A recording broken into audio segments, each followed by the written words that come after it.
Do you want to start a poultry farm in 2025 and you're still in 60s and 70s? I know this is one of the most asked questions here on the internet, and I want to show you how you can start a poultry farm in 2025 and you become successful. I know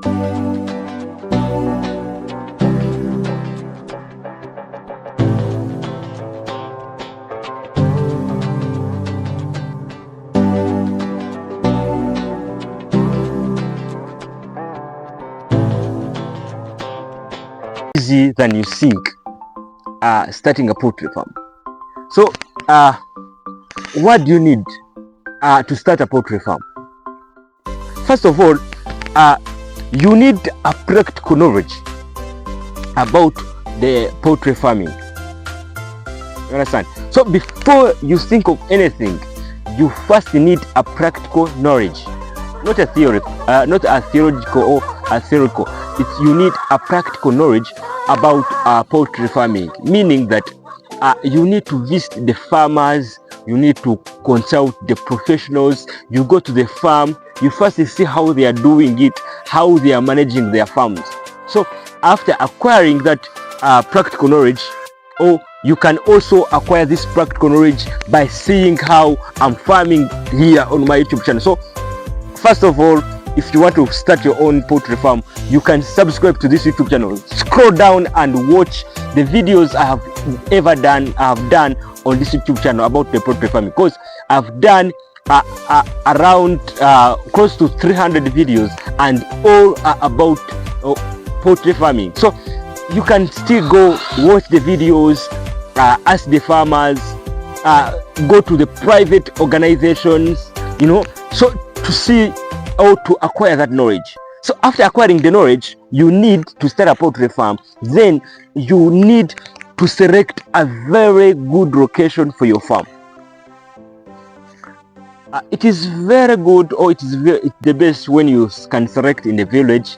And when you're selecting the farm, you need to select far away from people, and again far away from the noise, from the center, from the apartments of the people, and again from the city. Because the city, why do we say that you have to select the far away distance, or at least 2 kilometers, 2 kilometers away from the residential areas and away from the town? Why do we say that? We say you have to select far away because we are considering the biosecurity. But you have to put this in mind when you're going to do commercial. But when you're starting small and you are going to grow with time, you can still even you can start even in the backyard where you have been. It's okay. You can do whatever you want to do. You can start wherever, even in the town. You can start there, because there are some of the people who have the projects in the town and they are still earning. So you need to select a very good location far away from people when you're going to do commercial. But if you're starting small, it's okay. You can even start from where you are right now.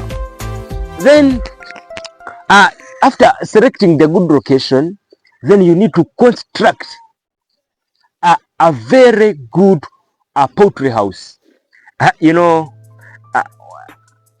Dr. Mori once upon a time said that there's no perfect chicken house. We consider it to be chicken house when it can provide the optimal environment for the chickens. So meaning that you have to first have in mind what are the welfare. It has to be aligned with the welfare of the poultry, so that you are able, or the chickens are able to get to live in the good environment. So when you have constructed a very well or a very good chicken house, then you need to purchase the required poultry equipment. Here we say you need to, maybe if you're going to be crushing maize, you need a crushing machine, you need the poultry drinkers, you need the poultry feeders, you will need the egg trays if you're going to raise the egg birds, or you need also to purchase some of the books where you can be keeping the records, because it's essential to have all the to purchase all the required what you know that you'll be using on the farm. Then after that, after when you have purchased what you will use on the farm, it's then you need to determine which kind of the breed you want to rear. So you need to select. You can say we have the broilers. If you're going to, if your purpose for raising chickens is if you want meat, you can select the broilers, and you can also select layers if your purpose is eggs, and you can either select your purpose which will give you both. Okay, it is not efficient on all, but it can give you both. So maybe if you are going to be doing like breeding, or if you're not you're going to be breeding, you may be going to you want to sell both, so you can select both. Okay, so and the chickens that may be suited for both is like the dual purpose. Then after selecting the your purpose for the production, you need to determine which breed, because we have different breeds in those sectors, on those three sectors. Because you may be going to rear broilers, but in broilers we have the different breeds, because we have like combo 500, we have Ross 500. So we have the different breeds, and layers you see we have like Isa Brown, Highline, White Leghorn, you see. So we have different breeds, and again when you're going to do both, because we know we have trailers, we have Sasso, we have Kenny Grow, you see. So it depends. So you have to decide which breed you think that it is going to be favored in your climate, in your location, and it has the high demand, you see. Then after choosing the breed, you also need to purchase that breed you have decided to rear from a reputable supplier. What do we say reputable? From a trusted, from a good farmer or a good supplier who takes care of the birds. Because if a chicken is got from a poor breeder, the chicken is also going to be poor in production. If the parents that produced a chicken was not very well maintained, if it was not very well fed, very well treated, it means that even the offsprings will have that tendency of may produce poorly just because of that. And remember, like when it comes to poultry health, there are some of the even the diseases which are passed from the parents to the young one. So if the chicken was not well treated, it means that some of the diseases are going to go from the parents to the offsprings, and you find that you're starting a poultry farm and you are starting with the diseases. So you need to have you need to select a very good reputable farmer, a farmer who takes care of his birds well. After selecting a very good supplier, so here I urge you to always try your best to feed your chickens well and to give your chickens a very clean water. Because if you don't feed your chickens well, you have lost all of your farm. Okay, so a chicken produces or has the production according to how it was fed.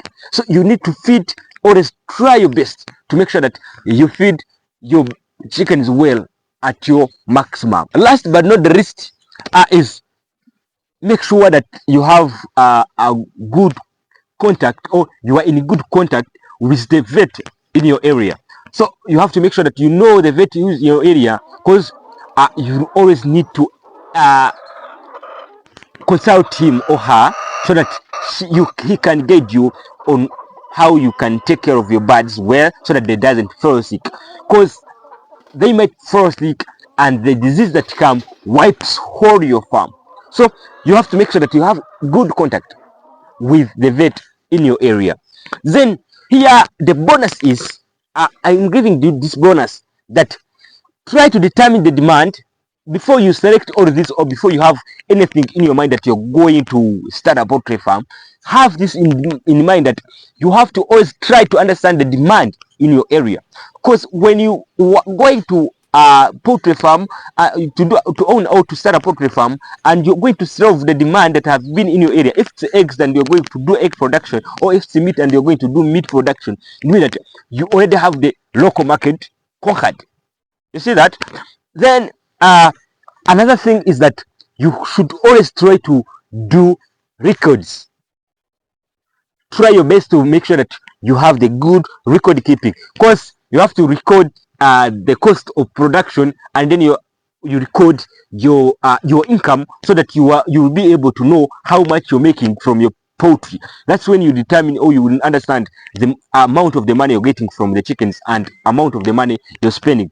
Here, this will grant the success in the long run of running your poultry farm. If you're still watching this video right now, thank you so much for watching. Don't hesitate to like this video if you have learned something from it, and share it to a friend so that he can also get this inspirational and motivational video. Thank you so much. See you soon in the next episode.